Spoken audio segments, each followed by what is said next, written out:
অখণ্ড সংহিতা পঞ্চম খণ্ড। মনকে ঈশ্বরমুখী করবার উপায়। অবনীবাবু জিজ্ঞাসা করিলেন, মনকে ঈশ্বরমুখী করবার উপায় কি?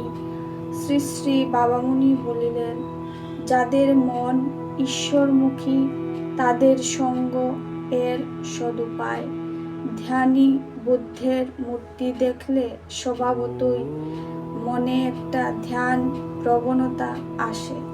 স্থানে স্থানে ধ্যানরত বুদ্ধদেবের মূর্তিকে প্রতিষ্ঠা করে বৌদ্ধরা এভাবে লক্ষ লক্ষ বিমুখ মনকে ধ্যান প্রবণ করেছেন।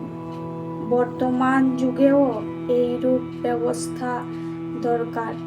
ধ্যান পরায়ণ জীবন্ত মানব যদি না পায়, নিত্য ধামগত ব্যক্তির প্রতিকৃতিকে দিয়েও কাজ চলতে পারে। ভগবানই ইন্দ্রিয়ের অধিষ্ঠাত্রী দেবতা। বিকালবেলা শ্রী শ্রী বাবামুনি জনৈক ভক্তগৃহে শুভাগমন করিলেন।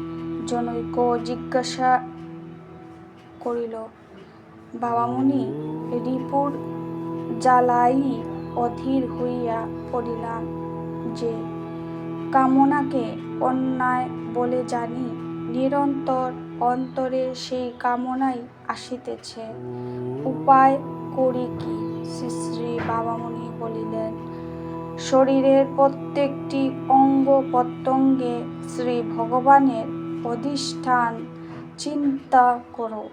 তোমার প্রত্যেকটি ইন্দ্রিয়ের তাকেই অধিষ্ঠাত্রী দেবতা বলে ভাবতে থাকো।